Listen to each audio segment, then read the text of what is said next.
Imagine hatching 3 shiny starters in 5 days, and somehow that still wasn't enough. So I decided to test something. What does it actually take to get into the most elite team in PokeMMO?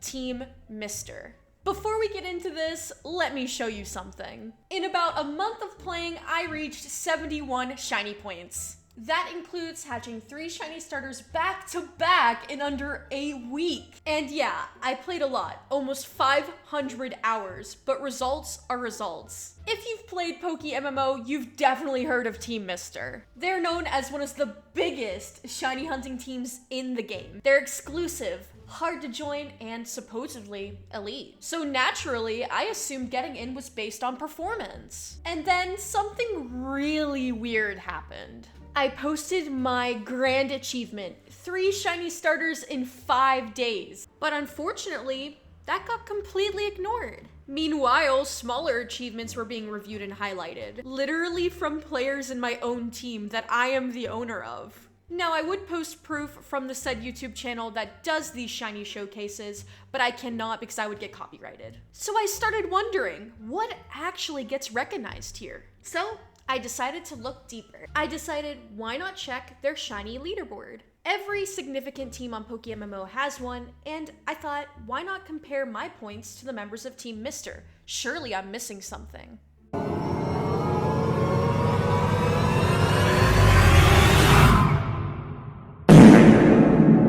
What I found was super surprising to me. There are literally multiple players in Team Mister with less shiny points than me, and I've only been playing for a month. And for some odd reason, all the accounts that I've shown were created on October 12th or 11th, and I have no idea why. After finding all this out, I took it one step further. I sent out an application to Team Mister. Not because I wanted to join, but to test how the recruitment really works. So when you apply to Team Mister, you're sent a bunch of questions to answer. Which is totally valid, I mean, if they are the most elite team on PokeMMO, right? They ask me where I'm from, how old I am, how many hours I logged, and when I first started playing the game. For some odd reason, there was also just a random question of how classy I was on a scale of 1 to 10,000, so I naturally said 6,700, haha, 6'7". And then I got to the part that actually mattered. Why do I want to be in Team Mister? I really had to think hard here on what I could say to convince them that I'm actually trying to leave my team. But to summarize it, I basically just said I want to join a team that's dedicated, active, and admirable.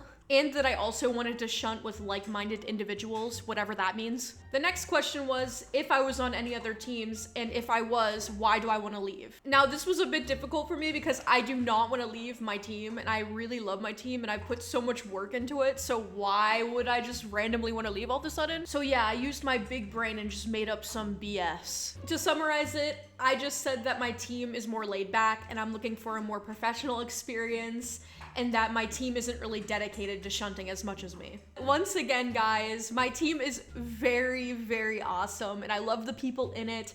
This was just a test, nothing more. The rest of the application is about my OT shinies, and the rest is probably not that important. Now, I want you guys to think, what were my results? Did I get into Team Mister?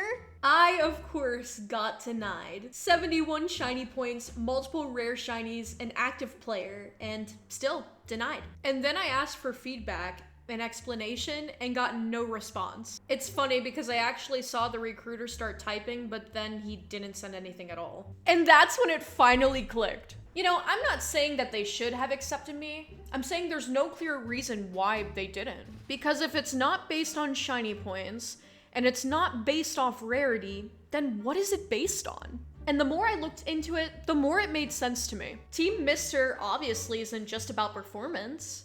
It's about things that you can't measure at all. Like connections, reputation, being known in the community, and time spent socially, not just grinding the game. In other words, it's not a merit-based system. Team Mister isn't the best because they have the best players in the game.